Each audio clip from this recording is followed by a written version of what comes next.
Hello everyone, welcome to a online solution. मैं हूं अशफाक। तो स्वागत आप सभी को मेरे चैनल पे। कैसे आप सभी? उम्मीद करता हूं कि बेहतर होंगे आप लोग। आज हम लोग पढ़ेंगे त्रिभुज का 6.4 क्वेश्चन नंबर 7, 8, 9 यानी कि 3 क्वेश्चन यहाँ पे खत्म करें। 7, 8, 9 और 6.4 एक्सरसाइज खत्म हो जाएगा, ठीक है। और ये आपका NCERT किताब से है। अगर आपके पास NCERT किताब है तो क्वेश्चन मिला सकते हो। सिद्ध कीजिए कि एक वर्ग की किसी भुजा पर बनाए गए समबाहु त्रिभुज का क्षेत्रफल उसी वर्ग के एक विकर्ण पर बनाए गए समबाहु त्रिभुज के क्षेत्रफल का आधा होता है। अब इसको फिगर बनाएंगे तब आपको समझ में आएगा, ठीक है। तो ये मैंने ले लिया है समबाहु त्रिभुज। इसका मैं नाम देता हूँ ABCD, ठीक है। सॉरी, वर्ग ले लिया हूँ ABCD नाम दे दिया, ठीक है। किसी वर्ग, अब वर्ग की सभी भुजाएं बराबर होती है। किसी वर्ग, एक वर्ग की किसी भी भुजा पर बनाए गए समबाहु त्रिभुज। तो किसी भुजा पर बनाता हूँ मैं समबाहु त्रिभुज, जैसे कि AB है ना, यहाँ पे AB बनाता हूँ समबाहु त्रिभुज। तो जो ये AB की लंबाई वही इसकी भी लंबाई होगी और वही इसकी भी लंबाई होगी, ठीक है। हो गया, यहाँ पे बना दिया मैं क्या समबाहु त्रिभुज यहाँ पे बना दिया हूँ। और इसका नामकरण यहाँ पे कर देते हैं, P नाम लेते हैं, क्योंकि जानते हैं जो भुजा ये है वही भुजा ये, तीनों बनेगा। तीनों समबाहु त्रिभुज है और समबाहु त्रिभुज की तीनों भुजाएं आपस में क्या होती है, बराबर होती हैं। समबाहु त्रिभुज का क्षेत्रफल उसी वर्ग के विकर्ण पर। अब ये वर्ग के विकर्ण, वर्ग का विकर्ण क्या होता है, AC और DB होता है। तो मैं AC नहीं लेता हूँ, मैं DB लेता हूँ। हालांकि आप किसी से भी लेकर के बना सकते हो, तो ठीक है। किसी वर्ग के एक विकर्ण पर, एक विकर्ण DB है, उस पर बनाया गया एक समबाहु त्रिभुज। अब इस पर एक समबाहु त्रिभुज बना गया है। अब इसमें मैं बनाता हूँ समबाहु त्रिभुज। चलो, ये बन गया समबाहु त्रिभुज, ठीक है। क्षेत्रफल का आधा होता है, यानी कि ये जो है ना, इसका क्या है, आधा होता है। ये बोल रहा है आपको निकालने के लिए। तब यहाँ पे इसका भी मैं नाम देता हूँ। यहाँ पे मान लो Q नाम दे दिया, हो गया। अब हम लोग पहले यहाँ पे जो कुछ दिया हुआ यहाँ पर उसको क्या करेंगे, पहले लिख लेंगे। और सिद्ध करना क्या बोल रहा है आपको, सिद्ध जो करने बोल रहा है वो देखना। आपको जो सिद्ध करने बोल रहा है वो ABP का क्षेत्रफल। देखो ABP का जो क्षेत्रफल है वो DQB के क्षेत्रफल का आधा है, ठीक है। ABP का क्षेत्रफल DBQ का क्षेत्रफल का आधा कौन, ये है। यही आपको सिद्ध करना है। चलो, तो पहले मान लेते हैं, कलर चेंज कर लेते हैं, ठीक है। यहाँ पे लिखते हैं, माना कि ABCD एक वर्ग है, ठीक है, जिसकी प्रत्येक भुजा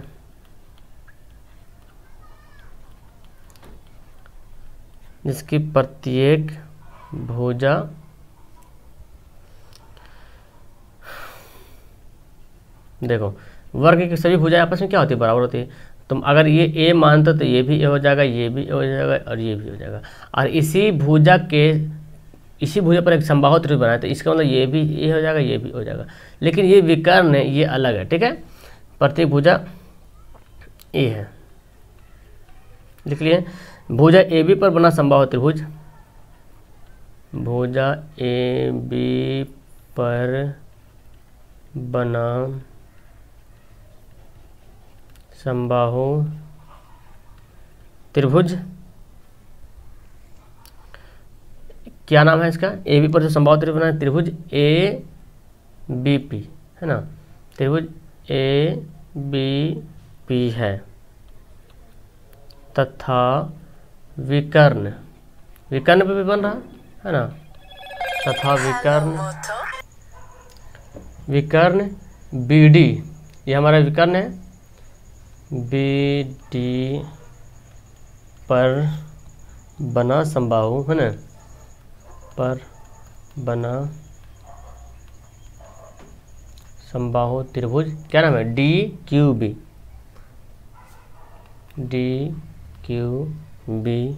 है। ये लिख दिया मैं। इसके बाद आप देखें, यहाँ पे देख रहे हैं आप AB या APB एक समबाहु त्रिभुज यहाँ पे है, और DBQ या DPQB जो भी है, DBQ बोलो या DQB जो भी बोलो, है ना। तो यहाँ पे आप जब समबाहु त्रिभुज ऐसा एक छोटा है कि यहाँ पे दोनों समबाहु त्रिभुज है, दोनों के आपस में समबाहु त्रिभुज है। और समबाहु त्रिभुज आपस में क्या होता है, समरूप होता है। समरूप यानी कि भुजा का अनुपात समान रहेगा। जाहिर सी बात, देखो मैं इसको शॉर्ट में यहाँ पे इधर बताता हूँ। जैसे देखो, कोई समबाहु त्रिभुज है, छोटा मान लेते हैं। तो समबाहु त्रिभुज मानो भुजा 2 2 2 होगा, ठीक है। कोई बड़ा सा समबाहु त्रिभुज है, इसकी भुजा मान लेते हैं 6 6 6 होगा। तो देखो इसको हल करेंगे तो 1/3 आएगा, इसको भी हल करेंगे तो 1/3 आएगा, इसको भी हल करेंगे 1/3, यानी कि भुजा का अनुपात क्या होता है, समान होता है। इसका मतलब समबाहु त्रिभुज आपस में क्या होता है, समरूप होता है। ये तो जान रहे हैं, तो यहाँ पे हमको वही बात को लिखना पड़ेगा, चूँकि समबाहु त्रिभुज समरूप होते हैं ना, चूँकि समबाहु त्रिभुज समरूप होते हैं। जब समबाहु त्रिभुज समरूप होते हैं, इसका मतलब ये हो गया कि समबाहु त्रिभुज ए बी पी जो है वो समरूप है त्रिभुज डी क्यू बी का। आपस में क्या हो गया, समरूप हो गया। अब जब त्रिभुज जब समरूप होता है तो आपको पता है उनके क्षेत्रफल का अनुपात उनके भुजाओं के वर्ग के अनुपात के बराबर होता है। ये तो पढ़ते आ रहे हैं ना, जब त्रिभुज समरूप होता है तो उनके क्षेत्रफल का अनुपात यानी कि ये दोनों का अनुपात इनके भुजाओं के वर्ग के अनुपात के बराबर होता है। तो वही हमको लिखना पड़ेगा यहाँ पे, ठीक है। तो चलो यहाँ पे लिख लेते हैं।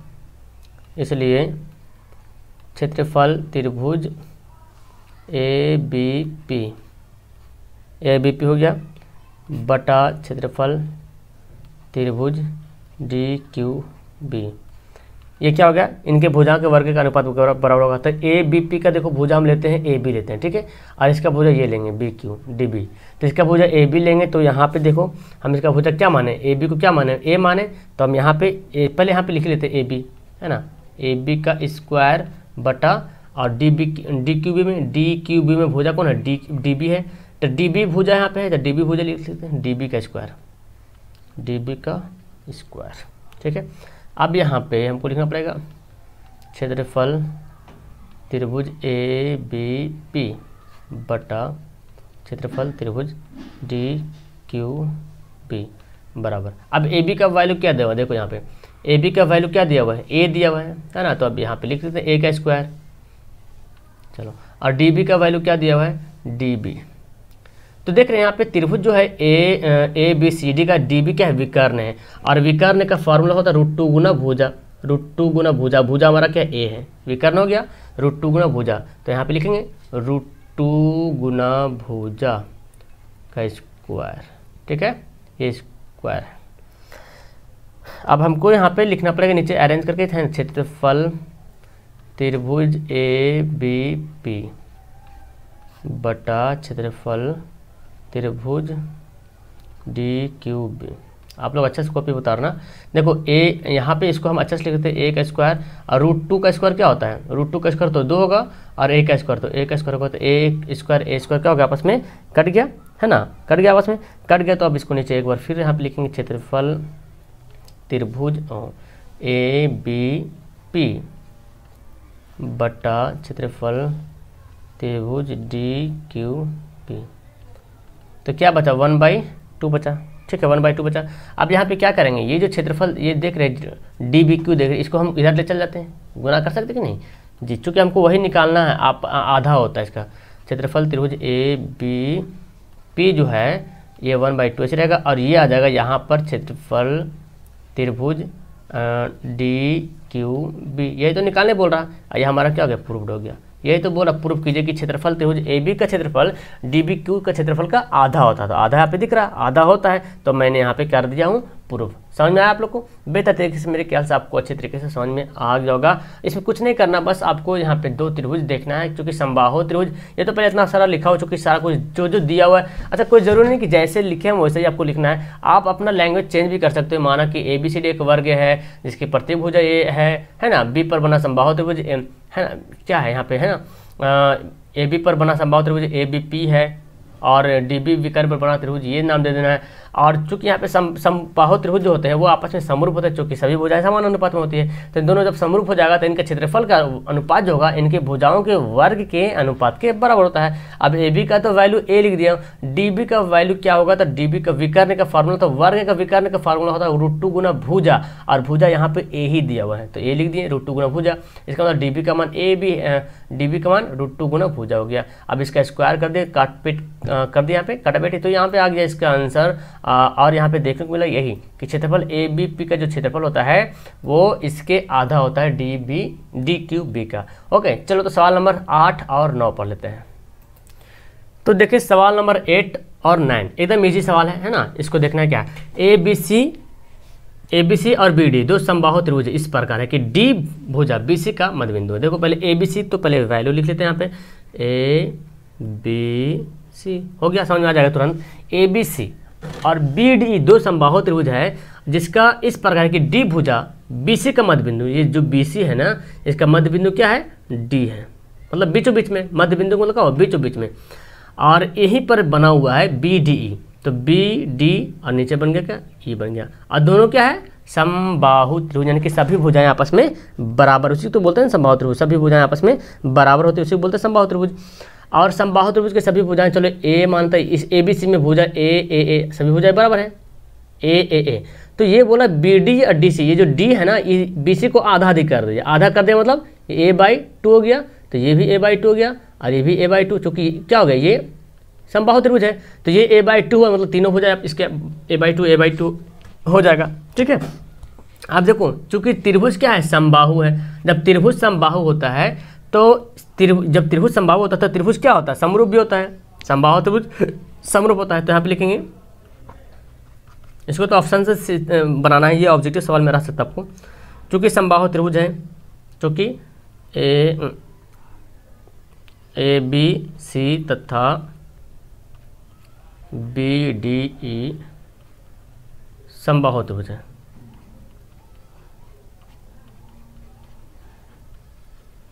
ठीक है। ए बी सी और B D E, A B C और बी डी क्या है, समबाहु त्रिभुज है। जब समबाहु त्रिभुज है तो त्रिभुज ए बी सी समरूप हो जाएगा त्रिभुज बी डी ई, हो गया समरूप। और समरूप जब होता है तो आपको पता है कि क्षेत्रफलों का अनुपात, क्योंकि क्षेत्रफल का सवाल ही बोल रहा क्षेत्रफल का। अब बहुत सारे स्टूडेंट सोचेंगे सर क्षेत्रफल क्यों लाते हैं, कैसे लाते हैं यहाँ पे, तो सवाल में दिया हुआ क्षेत्रफल के बारे में। तो जब त्रिभुज जब समरूप हो जाता है तो क्षेत्रफलों का अनुपात उनके भुजाओं के वर्ग के समान अनुपात में होता है। तो यहाँ पे लिख लेंगे, इसलिए इसको नीचे कर देते हैं, इसलिए क्षेत्रफल त्रिभुज ए बी सी बटा क्षेत्रफल त्रिभुज बी डी ई। तो ए बी सी का क्षेत्रफल, ए बी सी का कोई भुजा ले लो, मान लेते हैं ए बी लेते हैं, इसका स्क्वायर, और इसमें कोई भुजा ले लो बी डी ई जो है, बी डी ई इसका कोई भी भुजा लो, बी ए लो या बी ई लो या डी ई, कोई भी भुजा लो, चूँकि तीनों भुजा आपस में क्या है, बराबर है, कोई भी भुजा लेंगे हम। तो चलो बी ई ले लेते हैं, ठीक है, कोई भी तो एक लेना पड़ेगा, बी ई का स्क्वायर, ये तो लिख लिया हूँ, क्षेत्रफल त्रिभुज ए बी सी बटा, इसको भी नीचे थोड़ा करते हैं, बटा क्षेत्रफल त्रिभुज बी डी ई। अब देखो ए बी का वैल्यू क्या माने, देखो ए बी सी में सभी का मान ए माने, जैसे हमको पता नहीं था, लेकिन सब इतना तो पता है कि सभी भुजाएं आपस में क्या होती है, बराबर होती है, चूंकि त्रिभुज समबाहु त्रिभुज है तो सभी भुजाएं आपस में बराबर होगी, तो ए माने थे। और यहाँ सवाल में बोला था कि जो बी सी का मध्य बिंदु डी है, सवाल में नहीं बोला गया था बी सी का मध्य बिंदु डी है, मध्य बिंदु की मतलब हो कि ये जो बी सी लाइन को आधा आधी बांट देगा, तो यहाँ से यहाँ तक ए है तो आधा बांटेंगे तो a/2 हो जाएगा, आधा जब करेंगे तो ए को आधा करें तो क्या होगा, a/2 हो कि नहीं, तो a/2 इधर भी a/2 इधर भी होगा, इन दोनों को जोड़ेंगे तो यही आएगा। चलो तो ये तो हो गया, तो ए बी का वैल्यू क्या लिख लें, ए का स्क्वायर लिख लेते हैं, और इसका क्या लिख लें, a/2 का होल स्क्वायर, थोड़ा सा यहाँ पे लिखना पड़ेगा, तो यहाँ पे नए भी लिखेंगे तो एक ही तरह से हम बना सकते हैं, है ना, चाहो तो बार बार लिख सकते हो, ठीक है। यहीं पे बना लेते हैं क्या, ए का स्क्वायर, तो ए का स्क्वायर आ गया, और एक यहाँ देखो ए का स्क्वायर क्या होगा, ए का स्क्वायर हो जाएगा और 2 दूना 4 हो जाएगा। देखो यहाँ तो काट सकते हैं, अब नहीं समझ आया तो देखो ये क्या है, भाग है, भाग को पलटते गुना में, तो ए का स्क्वायर ये अलग है, ये भाग है, और ये अलग है ए का स्क्वायर, इसके नीचे 1 छुपा हुआ है, और ये जो भाग था ना बड़ा वाला, ये इसको पलटे गुना में, तो 4 चला गया ऊपर और ए स्क्वायर अगर नीचे, तो ये दोनों कट गया, तो क्या आया 4:1 हो गया आंसर। देखो ऑप्शन में दिया हुआ है, ऑप्शन दिया हुआ 4:1, बिल्कुल 4:1 दिया, आंसर हमारा क्या होगा, सी हो जाएगा इसका राइट आंसर। आया समझ में, तो इसमें कोई हार्ड सा ये सवाल नहीं था। देखो चैप्टर तो है, जान रहा हूँ चैप्टर थोड़ा अच्छा वाला सवाल है, चैप्टर मतलब उतना इजी भी नहीं है, लेकिन बनाने के बाद सब इजी हो जाता है, आपको प्रैक्टिस करने की जरूरत है। तो सवाल नंबर आपको 8 सवाल में समझ में आ गया। देखो सिंपल सी बात है, जब त्रिभुज समबाहु होगा, समबाहु जैसे त्रिभुज रहेगा तो त्रिभुज समरूप होगा ही होगा, क्योंकि उनकी भुजाएं समानुपात में होगी, चाहे जितना बड़ा समबाहु ले लो, छोटा बड़ा जितना भी ले लो, समबाहु त्रिभुज का त्रिभुज होगा तो समरूप भी होगा। और समरूप त्रिभुज होने का मतलब ये हो गया कि इनके जो क्षेत्रफल का अनुपात होगा इनकी भुजाओं के वर्ग के समान अनुपात में होता है, ठीक है। तो ये समझ में आ गया। चलो सवाल नंबर 9 पढ़ता हूँ। तो ये सवाल नंबर 9 देखो, और मेरे ख्याल से इस चैप्टर का सबसे इजी सवाल ये है, और ये ऑब्जेक्टिव सवाल में बहुत आता है, ठीक है। दो समरूप त्रिभुजों की भुजाएं 9:4 है, तो उनके त्रिभुजों के क्षेत्रफल के अनुपात क्या होगा। अब देखो आप जानते हैं क्षेत्रफल का अनुपात के निकालने का क्या फॉर्मूला है। जब दो त्रिभुज समरूप है, दो समरूप त्रिभुज का भुजा दिया 4:9 और उनके क्षेत्रफलों का अनुपात बोल रहा, तो आप यहीं पे मैं यूं ही से हल्का से बना देता हूँ, लेकिन इसको उतना बनाने की जरूरत नहीं है। तो दो समरूप त्रिभुज है, मान लेते कि त्रिभुज 1 होगा और त्रिभुज दो है, तो एक त्रिभुज का क्षेत्रफल बटा दो दूसरा त्रिभुज का क्षेत्रफल। हम ऐसे लिखते हैं, पहला फर्स्ट त्रिभुज का क्षेत्रफल बटा सेकेंड त्रिभुज का क्षेत्रफल, ऐसे भी लिख सकते हैं। और इसका अब देखो फार्मूला क्या होता है, त्रिभुज का जो क्षेत्रफल होता है, जब त्रिभुज समरूप होता है तो त्रिभुजों का क्षेत्रफल उनकी भुजाओं के समान अनुपात में होता है, उन भुजाओं के वर्ग के अनुपात में होता है। तो यहाँ पे पहला त्रिभुज का मान लेते भुजा हमारे 9 है और दूसरा का क्या है 4 है, और स्क्वायर होता है। तो क्या भी पढ़े हैं, त्रिभुज का क्षेत्रफल जो होगा दो त्रिभुज के क्षेत्रफलों का अनुपात उनके संगत भुजाओं के वर्ग के समान अनुपात में होता है। तो देखो संगत भुजा यहाँ पे जो 9, 4, चूंकि उन्हीं की भुजा है, एक पहला त्रिभुज का 9 है, दूसरा त्रिभुज का 4 है। अब देखो 9 का 81, 4 का 16। तो ऑप्शन में डायरेक्ट अगर देखो ऑब्जेक्टिव में ऐसा सवाल आएगा, अगर भुजा दिया और क्षेत्रफल बोला जाए तो स्क्वायर चढ़ा देना, और अगर क्षेत्रफल दे दे पहले से और भुजा पूछ ले तो क्या करेंगे आप, यही तो अगर दिया रहे, ये नहीं ये क्षेत्रफल दिया रहे और भुजा पूछ ले तो इसका ओवररूट कर देंगे, ये स्क्वायर इधर चल जाएगा तो ओवररूट आ जाएगा, तो फिर बन जाएगा 9 और 4। तो इस तरह से फिलहाल हमारा यहाँ पे आंसर क्या होगा, 81 और 16 हमारा आंसर क्या आया, सॉरी आंसर हमारा सी नहीं होगा, देखते हैं। ठीक है, ये आंसर ठीक है, लेकिन क्वेश्चन के हिसाब से आपके जो किताब में जो क्वेश्चन दिया हुआ है ये उल्टा दिया हुआ है, ठीक है। 4:9 दिया हुआ है, जब क्वेश्चन 9:4 दिया रहे तब तो आंसर हमारा सी होगा, लेकिन किताब में क्वेश्चन 4:9 दिया, मिस हो गया टाइप करने में। तो 4:9 दिया है किताब में, तो इसका आंसर हो जाएगा ऑप्शन डी, ठीक है, ऑप्शन डी। तो जैसे भी तो आप लोग तो मैथमेटिक्स बनाने वाले हैं तो समझ सकते हैं अच्छी तरीके से, है ना, कि सवाल को कैसे बनाएंगे। तो देखो ये आपका 6.4 एक्सरसाइज हो गया खत्म। एक एक सवाल 6.1 से लेकर 6.4 तक एक एक सवाल मैं आप लोग को बताया हूँ। अगर आप लोग नहीं पढ़े पिछला सवाल तो जल्दी से फटाफट पढ़ लो। जैसे ही लेसन 6.5 पढ़ेंगे इसके बाद फिर उसके बाद 6.6 पढ़ेंगे, लेसन खत्म होगा, फिर आपका टेलीग्राम पर टेस्ट होगा। तो जब तक कि जो नहीं पढ़े जल्दी से पढ़ लीजिए, ठीक है। और इस चैप्टर को सबसे ज़्यादा बहुत जो अहम काम है इस चैप्टर का रिवीजन करना। अगर आप रिवीजन करते हैं, है ना, रिवीजन अगर आप करते हैं तो ये चैप्टर आपको बेस्ट रहेगा, सबसे बेस्ट लगेगा आपको ये बनाने में, और बहुत इजी लगेगा। बस रिवीजन करेंगे तो, और रिवीजन नहीं करेंगे तो इतना हार्ड लगेगा, मतलब दुनिया की सबसे कठोर कठोर तत्व जो है हीरा, उससे भी हार्ड लगेगा। ओके, तो आपको वीडियो पसंद आई होगी और समझ सकता हूँ कि आपको क्या करना है। ओके, लाइक जरूर कीजिएगा अगर अच्छी लगी तो, और पहली बार है तो चैनल को सब्सक्राइब जरूर कीजिएगा। Okay, that's all, thank you everyone, have a nice day.